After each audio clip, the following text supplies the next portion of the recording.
Welcome. My name is Tiearea Sims, and I am a doctoral student at California Intercontinental University. And today I will be presenting to you visualizing hypothesis testing. The agenda for this presentation will be to define what an hypothesis is, to explain the purpose of a null hypothesis, to explain the purpose of an alternative hypothesis, to provide visualizations of how to test for a mean, compare two groups, conduct efficiency comparisons, and correlation tests. We'll also highlight important takeaways as well as provide a section for questions. So, what is a hypothesis? A hypothesis is defined as a tentative yet testable statement which predicts what you expect to find in your empirical data. A null hypothesis is a hypothesis set up to be rejected in order to support an alternative hypothesis. An alternative hypothesis is a statement expressing a relationship between two variables or indicating differences between groups that is opposite the null hypothesis. Visualization number 1 shows a bell curve being used to test for a mean. The mean would be the highest point of the bell curve, which is illustrated on the current graph. The research question presenting here is, on average, are the widgets from Acme Widget Company defect-free?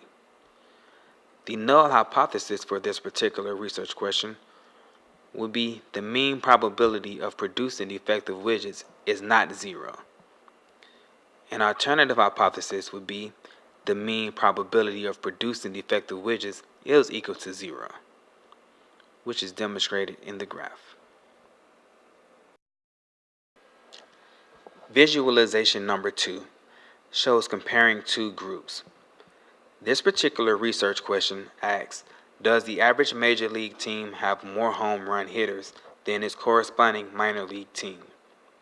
When we take a look at the graph, we can see that the minor league team is listed on the red bell curve, and that the major league team is listed in the blue bell curve.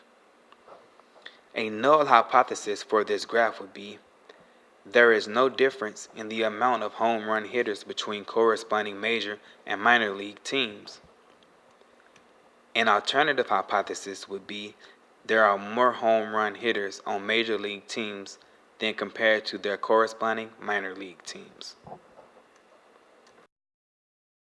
Visualization number 3 shows efficiency comparison.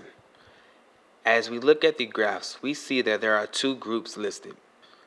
A red group that shows single queue with multiple services in sequence, as well as a blue group that shows single queue with single services in sequence, along with bell curve representations of the number of hours observed as well as the number served per hour.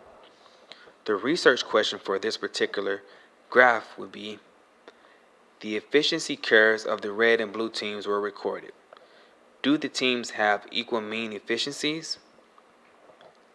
A null hypothesis for this particular graph would be, there is no difference in the efficiency of the red and blue team.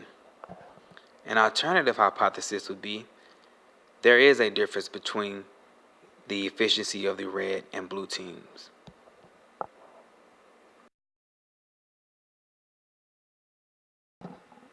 Visualization number 4 goes over correlational tests. A German study tested how larger industrial use vans utilize gasoline. One of their analysis plotted miles per gallon versus the weight of various vans in the study. After plotting the data on a scatter plot, the researchers performed a correlational test and found a significant correlation. However, they forgot to state their hypothesis test in their published paper.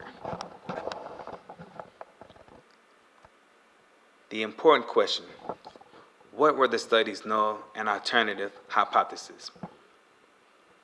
A null hypothesis for this particular study would be, there is no difference on miles per gallon between vans with different weights.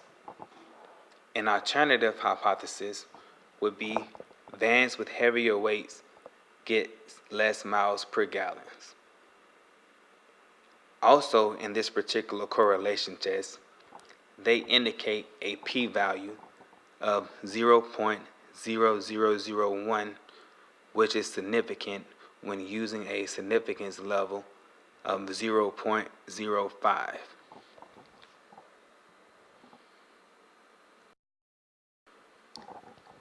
Important takeaways. When creating hypothesis tests, it is important that you make sure that the hypotheses that you create are falsifiable, meaning that they can be disproven by either conducting another study yourself or by someone else recreating the study. You also want to make sure to have a null and alternative hypothesis that are in opposition of each other. When it comes to using visualizations, always check your graph against your level of significance to ensure it is within the desired range. Also, using visualizations are a great way to present the results of your hypothesis testing.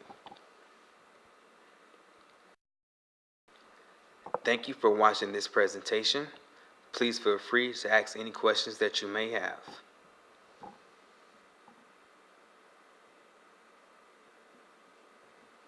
Below are references used during the making of this presentation. Thank you.